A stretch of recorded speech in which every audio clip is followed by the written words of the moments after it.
CR101radio.com, podcasts, and more. Early in November, as I customarily do, I attended the local Pregnancy Resource Center's fundraiser, the name of which is Real Options. This is an annual event that I have shared with my husband, along with my children, and specifically my son and his family, for more than 10 years. This year, my two teenaged granddaughters, who've grown up attending these events, listened along with me to the keynote speaker, Rebecca Hagen, who's my guest today. Rebecca had a message for all in attendance, but sitting between my granddaughters, I could see that she was really resonating with them. She told her story of becoming pregnant while still a teenager in high school and the struggle to do the right thing and not end the life of her unborn child. You can see a number of her video presentations and interviews on YouTube. The two oldest of Rebecca's children are alive today because people in her life cared enough to help her through a life and death decision for them. We'll go into her story in a bit before we talk about what I consider to be the most important message she has to share. Thanks for joining me today, Rebecca. Absolutely. Glad to be here. So please give a synopsis of your two pregnancies and how the possibility of abortion entered your mind. So you touched on this briefly, but I'll share again that I became pregnant with my first baby at the very end of my junior year of high school. It was maybe 2 weeks or so before that senior summer. And, you've got all these plans. You're so excited. It's your last year. You're about to enter into adulthood. And lo and behold, I found out that I was expecting a baby. And as I mentioned at the Real Options banquet, this was not supposed to happen to a girl like me. I got pretty good grades. I was put on a very straight and narrow path. I grew up in church, and we were not casual church attendees. I mean, we were there throughout the week, involved in extracurricular activities within the church, had friends there. So not only was it not supposed to happen, and not only was I shocked, but my parents were really upset, and my dad was really shocked. And I think we, as I mentioned that evening, can get caught up thinking these types of situations don't happen in families like mine. And here we were. Now, my dad at first was angry. I won't lie to you. It was a difficult time, but thankfully his anger wore off, and he offered, I would call it probably reluctant support. I don't like that we're in this position, but you're our kid. We will extend grace to you now that we've calmed down. And with their help, my parents' help, I was able to choose life, to reject abortion pretty much from that moment on. Okay, so let me stop you for a second. Yeah. The sequence of events where you find out you're pregnant. Obviously, you know how babies come about. So it wasn't like you woke up one day and you were pregnant. This was like you obviously had done things that precipitated that. Was your first thought, I can't go through with this? Were you abortion-minded at the outset before you told your parents? With my first baby, I would say the term I would use would not be abortion-minded. I would say I was abortion vulnerable. I guess what I mean by that is if someone had proposed that idea to me and spent a good bit of time telling me, hey, this is a good idea, this will ruin your future, I would have been vulnerable to that message. But instead, I was so, I think, naive that once my parents found out, and they found out rather quickly. Now, did you tell them, or they somehow found out? No. In both situations, I didn't have the opportunity to tell them. They found out in kind of a roundabout way. My mom called the doctor's office needing something completely irrelevant. And the woman who answered the phone, God bless her, said, oh, there was no receipt for her copay because there's no charge for OB visits. Oh, dear. Oh, dear is right. And I got sent straight to my room. So that happened pretty quickly after my first appointment, before any decisions had been made about what I was going to do with my pregnancy and continue being pregnant. And since the hard part was kind of over and out of my control, I just thought, as silly as it sounds, things will get better. There was hope. I mean, my dad already knew, and how much worse could it get, I guess. Okay, so here's another question because I'm Yeah. putting myself in your shoes. And of course, if this had happened to me when I was your age or the age you were then, abortion wasn't readily available or wasn't talked about. So I don't even know Mm, that that would have come into my mind. What usually happened with girls who got pregnant is they would get sent away to an aunt's house or this or that, and then the baby yeah. would be put up for adoption. Did you have any concerns that, like, how am I going to do my senior year? Once your parents said, okay, this is it, this is our grandbaby, we'll help you. How much of the teenage girl, what about my prom? What about my friends will say, what about the people at church? Did those thoughts go through your mind?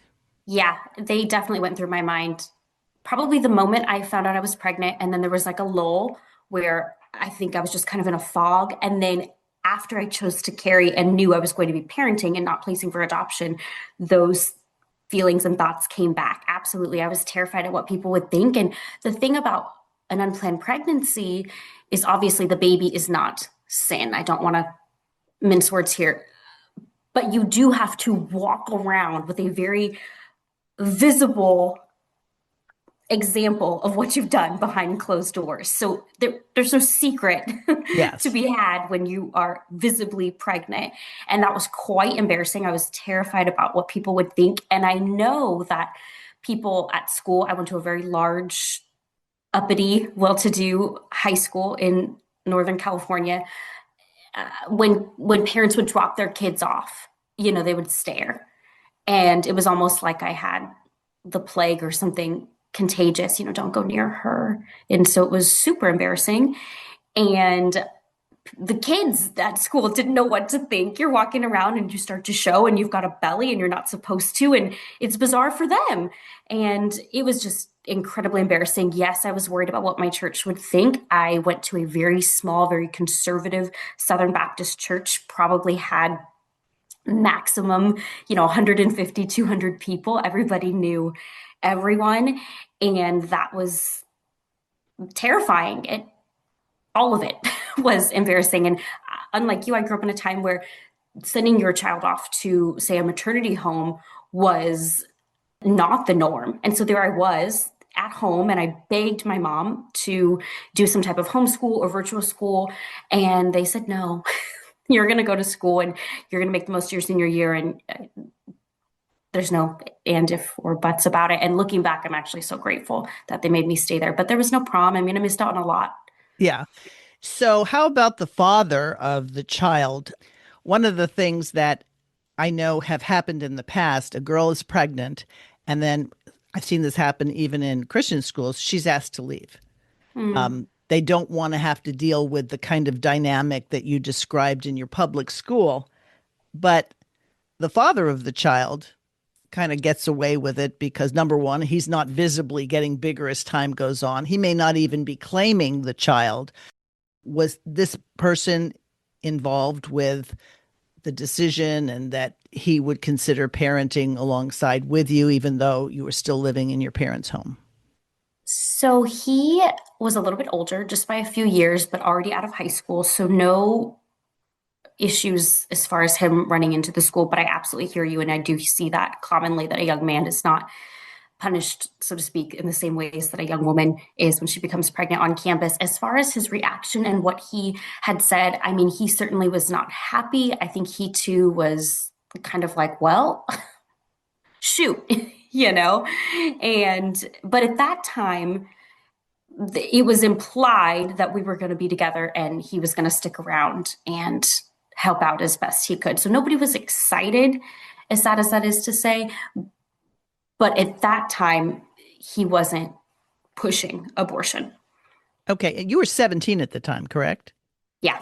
Yes. So technically, he had engaged in, I don't even know, and I'm from California currently as well. I don't know if statutory rape is still on the books or anything like that, but he could have been, if your parents had wanted to, he could have been charged, correct? Probably, especially because we had been together at that point for probably 2 years, a year and a half, 2 years. And your And I parents liked him? No, my parents did not like Okay. him. And I don't think they knew that I was seeing him as often as I was, or that, I mean, clearly they had no idea that the relationship was sexual in nature. They would have never agreed to that. You know, there were no boyfriend sleepovers or anything like that. It wasn't like a modern Okay. situation. So, well, I mean, this is part of what I wanted to get into later, but since this is part of the story, let's talk about it. Yeah. You were the good church girl. Yeah. I imagine you have brothers and sisters. I do. I have three older sisters. Okay. So they're involved in this as well. You're the youngest in the family. Why were you comfortable, if you can remember? Because I realize you're not who you were then, right? But why were you comfortable lying to your parents? Because, like I said, teenage girls will have all sorts of input. Why wasn't the concern? I mean, because you obviously knew that you could get pregnant. Yeah. I think that for me, looking back, sin started really small and wasn't all consuming, wasn't as devastating, I will say. So, little white lies, being over at a friend's house when I was really at a different friend's house, or, I was going to go straight to school, but instead I stopped it as I was walking at Starbucks and then I was 10 minutes late. You just kind of get caught up in lying to your parents, I think, as you enter into your teenage years and you desperately want to become an adult and your own person. And I had the added factor of my parents were older when they had me. And so they just always felt prudish and far removed. And like we were so different and they didn't get me. And they let me have a lot of freedom. I think by the time they had their fourth daughter, they were kind of tired and they're focused on work and thinking about retirement. And they just kind of thought like she'll end up doing well like the rest of them. How bad could things be? We live in a great, safe neighborhood. She's in a great school. We're in church several times a week. And they kind of maybe dropped some of their defenses. And I kind of snuck into those gaps that they created. How about your older sisters? Were they living at home with you and your parents at the time? No, they were, at the time I became pregnant, they were already all moved out and into their lives. And they're a lot older than me, so married with children, I think, at that point. Were you ever concerned about how they would view your activity? Yes, absolutely. And especially when I became pregnant with my first baby, my older sister had struggled and struggled to conceive, and she had become pregnant shortly before that. And I knew because of her attitude, because she had longed for that child, that me being pregnant was going to absolutely wreck her and wreck our relationship. And it did. So let's continue the story. You graduate high school. You are living at home with your parents, raising your son. Yes. And Yes. his name? Eli. So you're raising Eli. I imagine that as time goes on, as most grandparents will, they don't focus on how this child was conceived. He's their grandson. Exactly. That's a good way to put it. Okay, so that would be an interesting story, except your story takes another twist. So It share does. that if you would. Yeah. So right after high school, I immediately started at a local university, got accepted, was really excited. Also, as silly as it sounds, was really proud of that because I went from this low moment where I felt like I let everyone down to now trying to prove everyone wrong, which is also not right because I'm rooting my identity and being an achiever and shattering statistics and all that I can do in life to make people, including my parents, like me. And things were looking great. But as you know, because you heard the story behind closed doors, in my secret private life, so to speak, nothing had really changed in my heart. I'm still making the same poor decisions. I'm still on and off again with my son's father. And about halfway through my freshman year of college, now 18, a mom living at home, I find out that I'm pregnant again. Okay, so was the father of number two the same as the father of number one? He was. And at this point, our relationship had become extremely chaotic. At best, it was young and immature and on and off, but at worst, it was violent. It was not safe. There was multiple addictions. There was infidelity. It was all kinds of crazy that you would not want your daughter or your granddaughter involved in. Okay, but you're still living at home. It's not like you had Yeah. moved in with him or got married or anything like that. For a very brief time, lived together with his family. Okay. So it was a lot of dysfunction, you could say. Did your son stay with your parents or did he come with Oh, you? no, no, no. My son always stayed with me. Okay. So were your parents, and this is important. I mean, I realize we're telling stuff from years ago and stuff, Sure. but you present yourself as somebody who really wants to share her story because you think that there are more people like you than everybody would like to believe, right? In the same Absolutely. situation. Yeah. So was there hope on your parents' side that you and this fellow would get married? Yes, I think so. And hope that I wouldn't end up in any more bad situations, marriage or not, that their daughter was going to learn from this. She had hit rock bottom once before. Surely she would never hit rock bottom twice. Things can only get better. She's bound for greatness, and we're glad our grandchild's here, that she didn't have an abortion, but surely there will be no more mistakes from here on out. She's learned her lessons. She's grown up. She's matured. A lot of trust had been built over the last year or so. Were they familiar with the fact that you were still sexually involved with this guy? No, and I think that they kind of perhaps buried their heads in the sand. I hate to say that about my parents. Well, no, you're looking back on it the same way you're looking back on yourself. It And wasn't I like you're going to marry my daughter, so let's get this scheduled. and I think that they wouldn't have said this, but there is probably some part of them, especially my dad, that would accept the mindset of, well, if you're going to do it, be safe, I see. get on birth control, use some type of protection.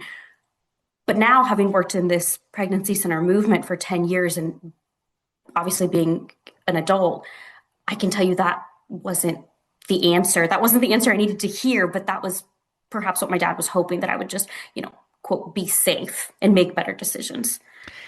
As an aside, I was raised Catholic. I went Yeah. to 13 years of Catholic school.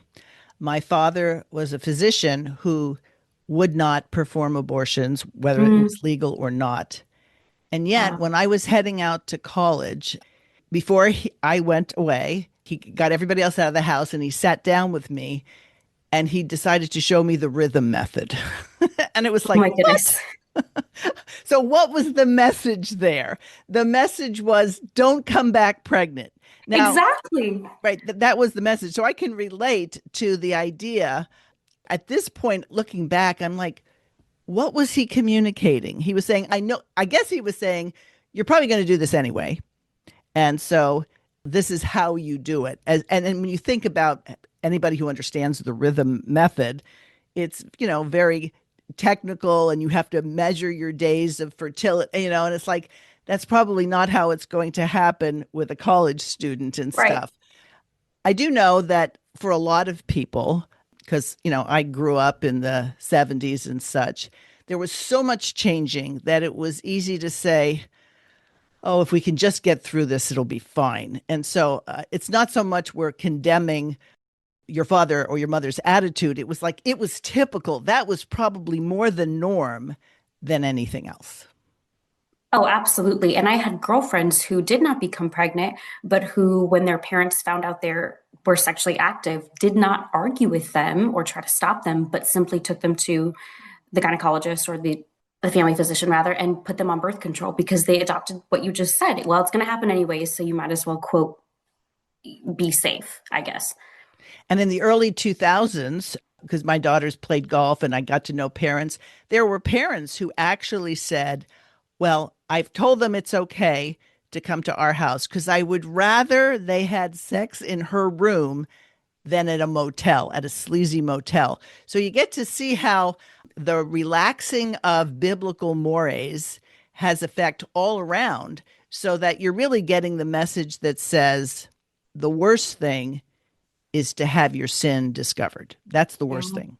We know you're going to sin. And as a matter of fact, I don't care so much if you sin, but just don't let it be a blot on our family. Right. And when that happens, cover it up. Oh, Okay. So let's continue with your story. So you're now in college. You're still connected with this man. And from my recollection of your talk, you decided this was not something you wanted to stay in. And so you decided you were going to leave. Yeah, there had been a couple of instances of abuse, of infidelity, things that really came to the surface. And at the same time, going to college, I'm gaining confidence. I'm thinking like I can do better than this. I've got some, not that I was so full of myself to say I'm going places, but like I don't have to accept this type of behavior, I guess. So I was ready to end it knowing like my son and I are not safe. Nothing good is going to happen here. Okay. And then at the same time, I went back to my parents. I was terrified because now I'm letting them down, explaining, hey, this relationship that I've told you has been good, that you've known was kind of not great the whole time, has really been layered in chaos and abuse and addiction. And I need a safe place to land. My son and I, we need to have a solid system of support. Can we stay here? Indefinitely, no more back and forth, me just staying in school, us living here. And my dad was upset that I had lied about how bad the relationship was, upset that his daughter had accepted that type of behavior, but also willing to extend grace. And they let me live there with my son, Eli. And right about the same time, within the same probably 7 to 10 days max of breathing a sigh of relief, of ending this relationship, of staying with my parents, I got some kind of stirring in my stomach. I thought it was anxiety. I took a pregnancy test and I found out that I was pregnant again. Okay. And this is the part of the story that I really appreciate in a way that just as a parent, as someone who remembers what it was like to be a teen, and now as a grandmother, you had this sense that you couldn't bring this news to your parents again. This was the sort of thing like, no, I've already escaped their wrath once.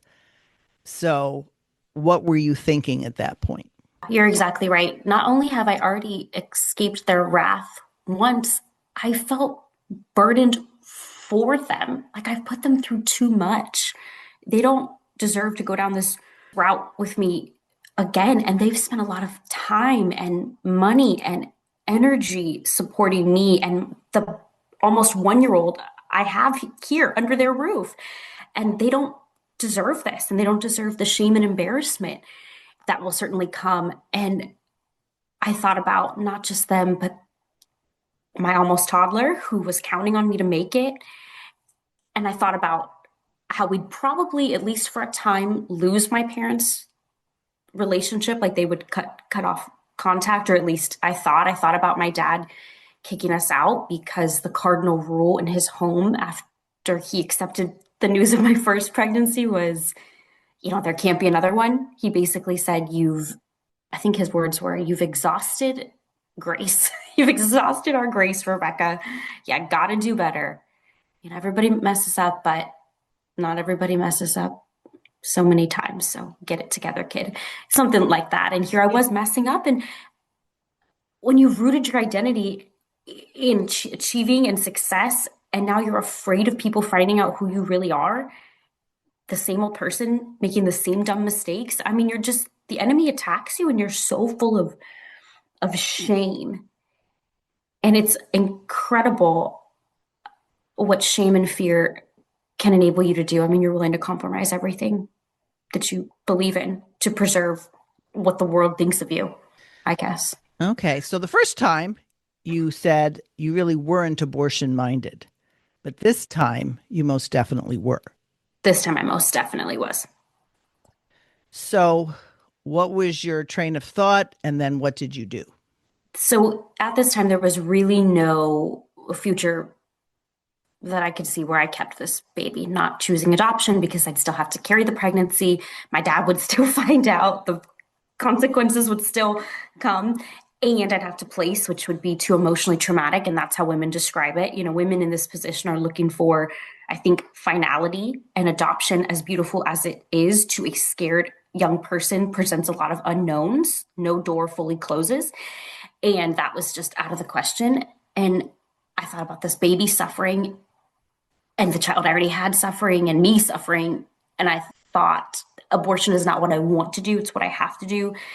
It's the most compassionate adult-like decision I can make right now in this crummy, disastrous situation I've created. And so from that moment, holding that pregnancy test in that drugstore, I didn't pray. I didn't phone a friend. No one wants to hear your sob story twice. I knew what I was doing as a Christian was probably wrong, but I thought God is just going to have to forgive me. And I'd rather face my heavenly Father later, knowing he's a good, forgiving Father, than face my earthly father now, because he's promised the second time I mess up, he won't be. And so I immediately began searching for a way out through abortion. So at that point, the abortion pill, as it's called, was available. Or did you already know about it? Or did somebody tell you this is the best way to deal with it? I had heard about the abortion pill over the years in high school, little bits and pieces here and there. I knew it was different than birth control. I assumed it was different than Plan B or emergency contraception, but I really had no idea how it worked, but that it was super available and accessible in my community. And so you found where to get it. In other words, Absolutely. It was a quick Google search, and it's even easier now, unfortunately, in modern day. But even then, a quick Google search revealed that I think I had 9 weeks at the time to make the decision. The FDA had approved it through 9 weeks, which told me, okay, the clock's ticking. You better make a decision now.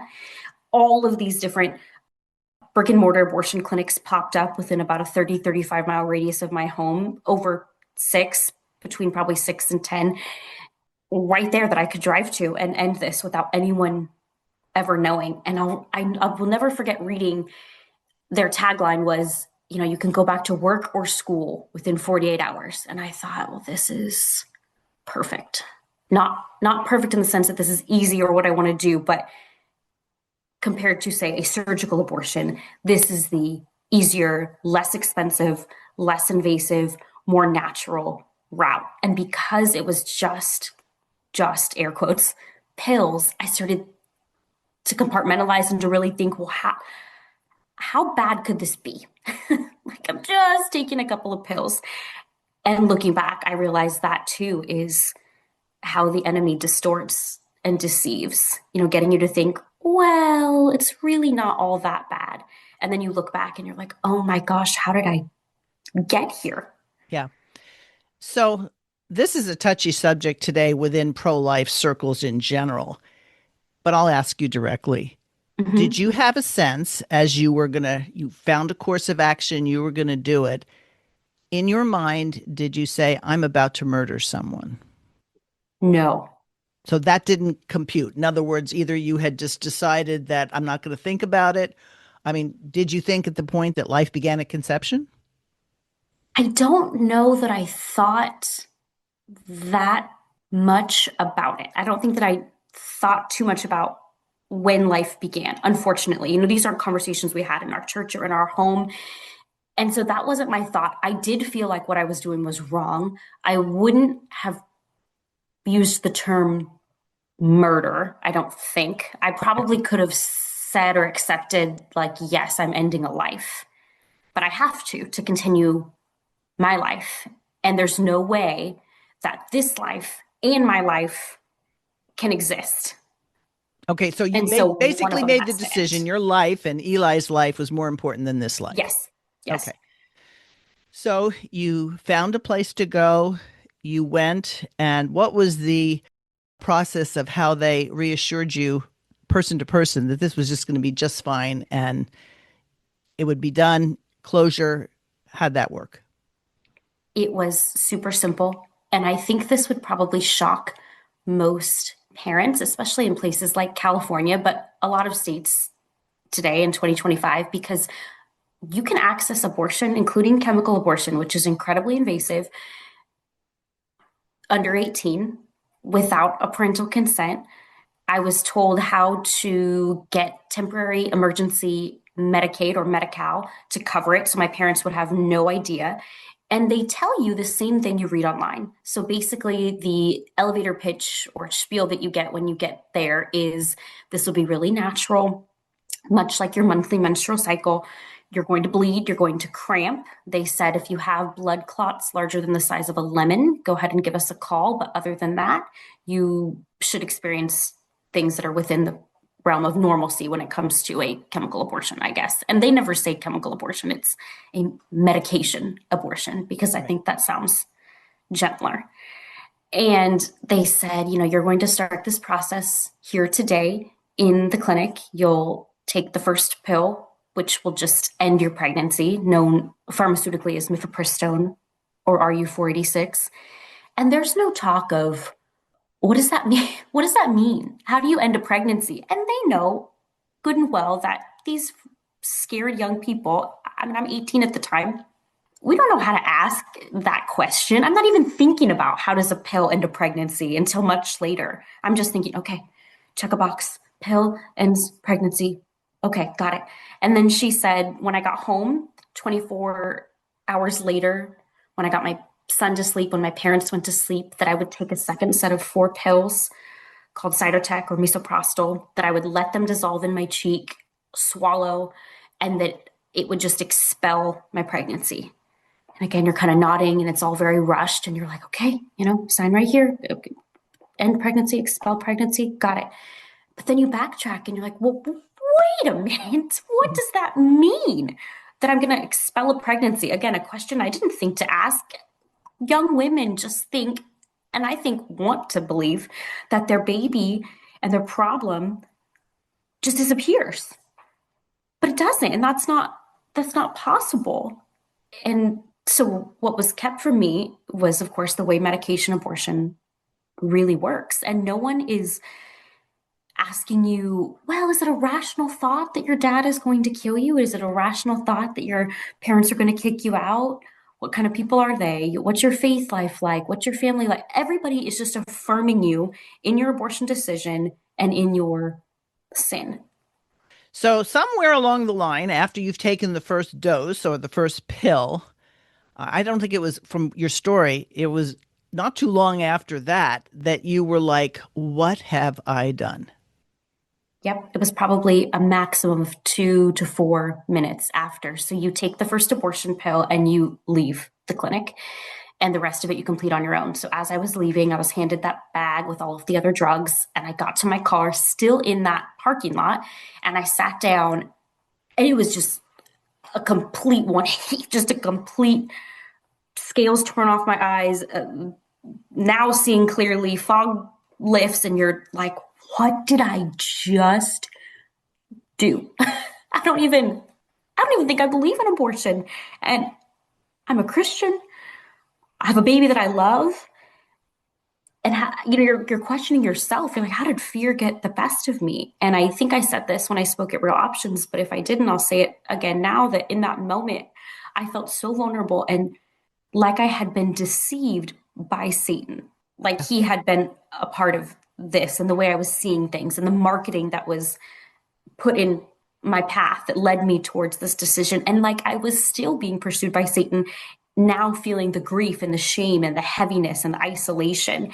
And I just started to pray, basically crying, literally, and said, God, if there's a way out of this, please help me find it. And if not, God, just please forgive me. I know the story.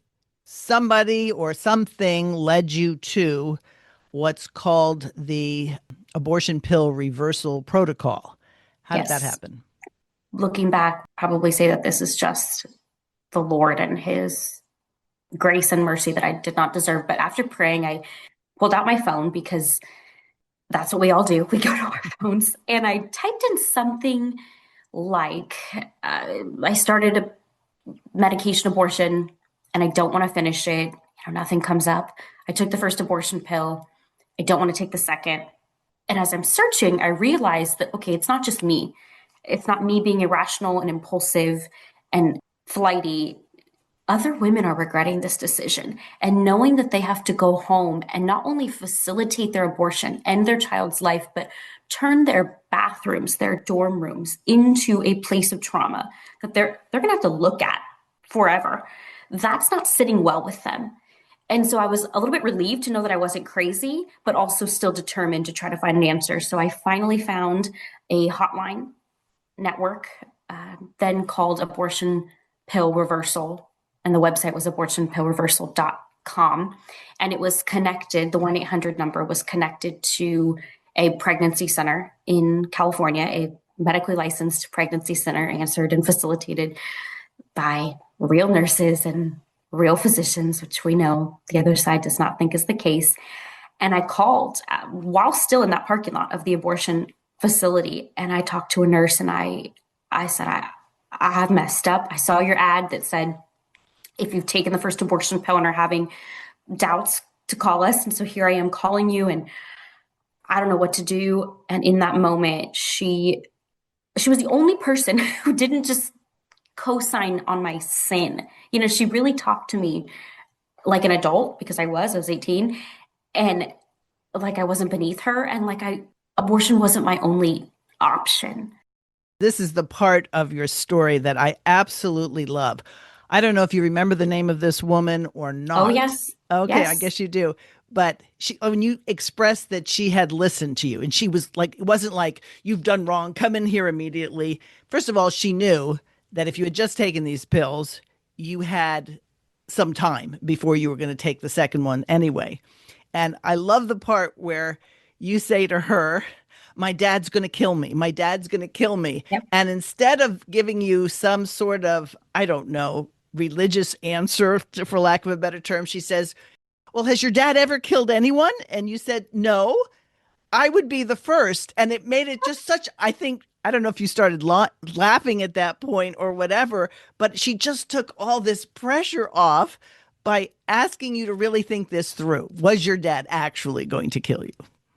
Right. And she was the perfect person to answer that phone. Her name is Nurse Debbie. And still to this day, I have a relationship with Nurse Debbie. And I can still hear her voice in that phone call, because she's chipper and she's a delight. And she's one of those people that isn't going to do the thinking for you, but she is going to call you into wisdom by asking questions like that. And it was like an epiphany, like a light went off. And I was like, oh my gosh, no, he's not. He's not going to kill me.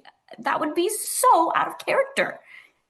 But the things that you think when you're so afraid and you're young and believe the world is ending. Yeah. So we'll fast forward the clock. You were able to reverse the first dose. And what they do is and I have interviewed Dr. Delgado, who is one of the people who had pioneered this. They just flood your system with progesterone, which is the pregnancy hormone that helps your body hang on to the baby. And since I'm talking to you, we know your father did not kill you. Praise God. Yeah. But I'm sure that the whole discussion thereafter wasn't easy. It's not like now you make the right decision to not go ahead and kill your child. You still have the difficult situation ahead of you of communicating what's been happening. Yeah, you're exactly right. And so what's the second child's name? Because he survived. And he did. Yes. So this was very early on in Dr. Delgado's practice. It was his clinic that answered my call. I stayed on that progesterone for several weeks and carried to term. And on October 20th of that year, I gave birth to another little boy who I named Zachariah. And we call him Zach these days because he's older and cool. But his name that I gave him means the Lord remembers. Because when I looked back at this whole journey and my bad attempt to take control away from God, that we all do at times in different ways, and how God still intervened and prevailed, I saw his goodness and his grace and his fingerprints all over his story. And so I think Zach's incredible. He's healthy, he's thriving. And since then, there have been over 7,000 other babies saved by this same progesterone-based abortion pill reversal regimen. Yeah. And what most people don't realize is if you were to ask the folks who gave you the first dose and then gave you that little brown bag, they would tell you this is a fait accompli. I mean, there's no way. You have to continue it. And you also brought up that they send people back home to their dorm rooms. Sometimes they even suggest people go to a hotel. And you think about it, people are flushing the remains of human beings down the toilet. Yeah, Aside from the horrific nature of that, what does that say about our groundwater? it's Aborted frightening. children and they're flushed down the sewer system. It's judgment. A society that Mhm. has said it's okay to kill your child is going to reap what it's sown. Absolutely. So let's fast forward the clock again. You currently are the mother of 4 children. You got married. I take it wasn't to the original guy. No. Okay. I married my husband. His name's Kramer. And yes, yes. Okay. So was it hard for him to accept your past? And or in other words, it's like nobody will want me now because I'm a single mother of 2 children. What was that like? That was absolutely what I thought. And one of the thoughts that drove me and a lot of women, whether they want to admit it or not, to abortion. And it's funny because we live in kind of a feminist society where they'll say, I don't need a man, yada, yada. And then when they're in this predicament, they'll say things like, no man will ever love me and want to be with me. And it just shows you, how much we do long to be loved and cared for by a man. And so when I met my husband, Kramer, he's kind of a unicorn. I mean, he's not perfect by any means. No person is, but he, I think, was handpicked by God for this situation. He did not mind, this story being part of my past. He loves the boys like they are his own. And yesterday we found out that our adoption has been approved. So we're just waiting for California's stamp of approval, and he will be adopting our oldest children. And he doesn't, treat them any different than the 2 that we have together. And so it's been a really great experience. There have been ups and downs because of the sin that I brought into my life. But as far as him coming in has been really a blessing. Some people would look at that and say God did wonderful things there. Like you said, it's not a fairy tale situation. You have ups and downs as all marriages do. But now there's the step where you're going to go public and you're going to be a quote unquote pro-life speaker. Mm. And now everybody and his brother who sits in attendance at one of these things knows all about you. What was the hurdle for you to then share this story with people? And what was the hurdle for your husband and even your children that mom's going around, my wife's going around telling everybody about her past? Was that a thing that had to be negotiated? That's a really good question. And no one's ever asked me that before. I really appreciate you asking. So I started speaking long before I met my husband. I started speaking when I was still in college. It was probably 2015 when I gave my first speech. And I think I was 20 at the time. And at the time, I didn't realize that this would be something I did for so long, that this would become a full-time ministry. I just was approached by a pregnancy center, and I thought, well, pregnancy centers have done so much for me. Of course I want to give back. Of course. And yes, it felt vulnerable, and yes, it felt weird, but because I thought it was so one-off and I'd never see these people again and nothing would ever come of it, I didn't think about the long-term effects. And then 1 turned into 2 and 2 turned into 4 and 4 turned into 10. And, here we are 10 years later, still doing it. And there were times where I would think about that. And people do know really messy, intimate parts of my life. And that is uncomfortable when you're speaking to a church population because you don't know what they're thinking, but also when you know that your stories say online and you're going to have negative feedback from people who don't agree with you. And they want to comment on everything from your choices to your looks to your, whatever. But all that to say, I think there are so many people silently struggling with sin, sexual sin, the sin of abortion. And because it's not talked about, because it's deemed too taboo, they're not healing from past decisions. They're walking actively into sin to try to cover up and preserve that identity that we talked about earlier. And so I'm like, if me being a little bit vulnerable and awkward helps, then it's worth it. I understand that motivation. You were helped by people, you wanted to give back, you're grateful. Was it hard for your husband to accept this is what you do? And then, of course, your children now, the two boys, are old enough. It's not, I know a lot of parents, for specifically women, but who will not tell their children that they had abortions. And I said, why wouldn't you tell your children this? Well, I don't want them to think it's okay to do what I did. Meanwhile, these people are Christian, saying that they've been forgiven. This is your testimony. This is like an amazing thing to communicate how God has forgiven you. Very grievous activities. But then again, as kids grow and people hear your story, whatever it is, it's going to affect them. What's it like for your boys to know that mom's out there talking about how they might not have made it because she might have made a bad decision and not have them live?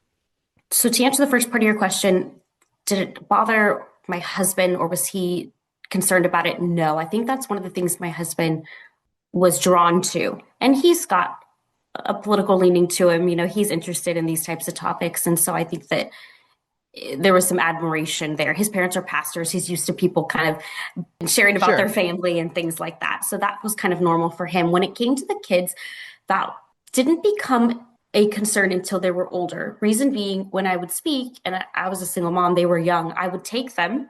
So they grew up going to pregnancy center banquets, but they were so young. Everything went over their head. They just, are playing with their fork and it didn't ever stick, which was a blessing because I thought by the time they're old enough to understand, I maybe won't be doing this and we won't ever have to have that conversation. And then the Lord had other plans. So it started really small and in, I would say, age appropriate ways. And so after an event one time when they were about 6 and 7, maybe 7 and 8, they asked me a question. And it was something to the effect of, well, what did you mean Papa was going to kill you when he found out you were pregnant with me?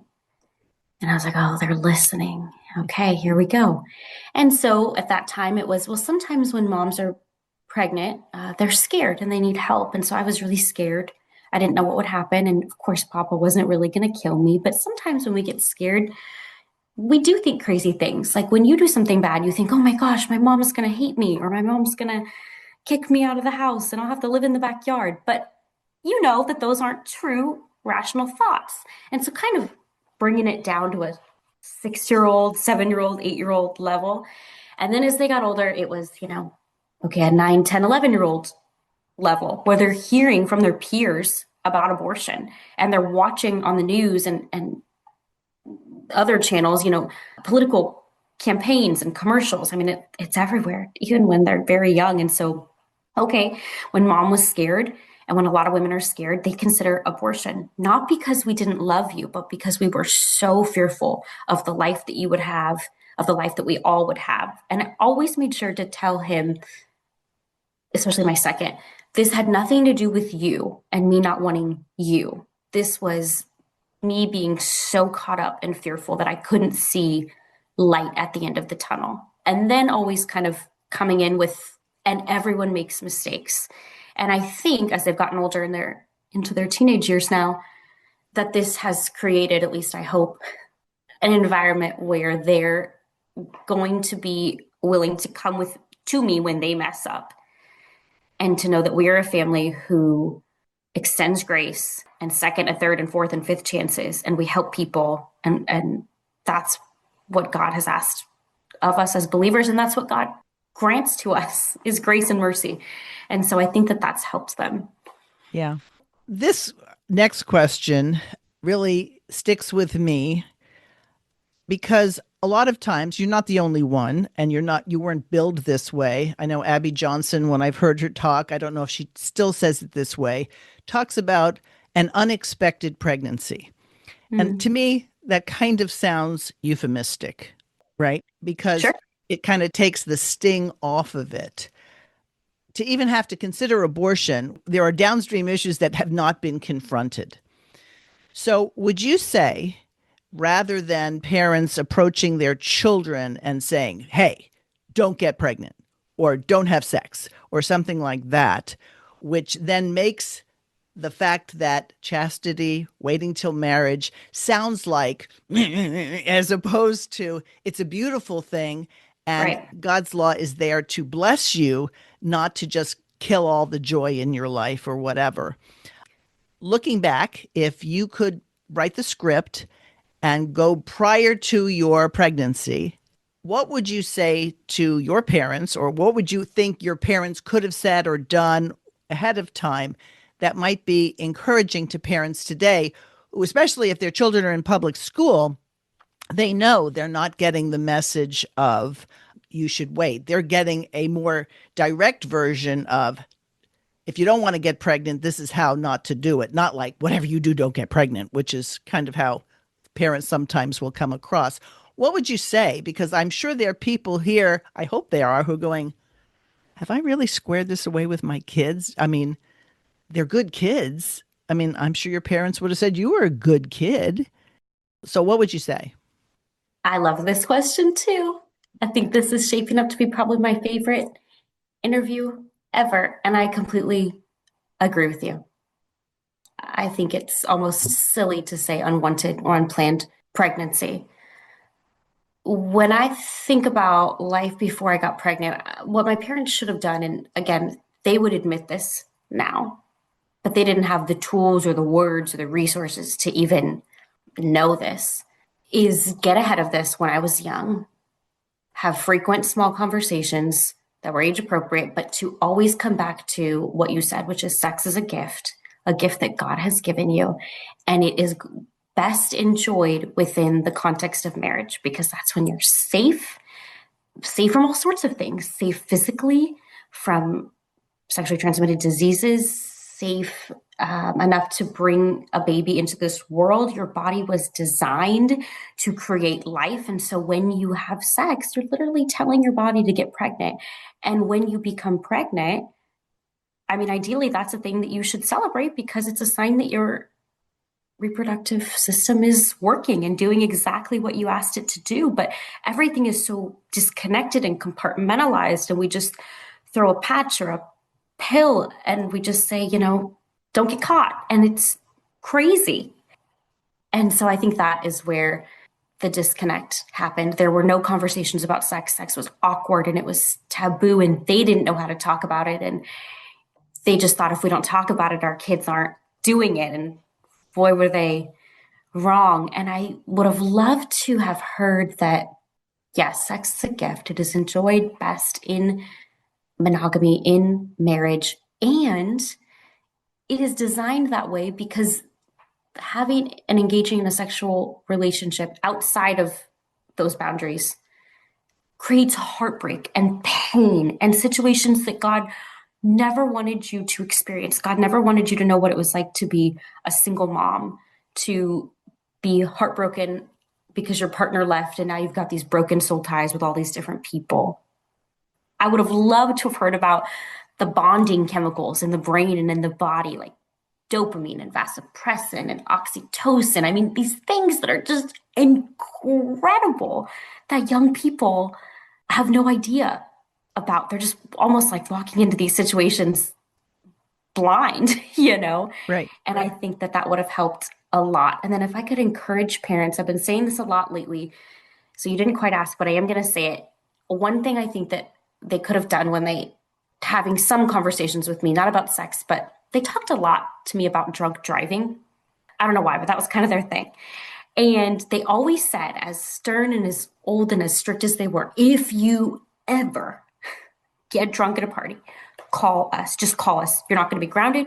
You're not going to be in trouble. We're going to pick you up and there's going to be no questions asked. We're just going to put you in your bed and there'll be no consequences. It is so much better to call us when you end up in that situation than to attempt to drive a car.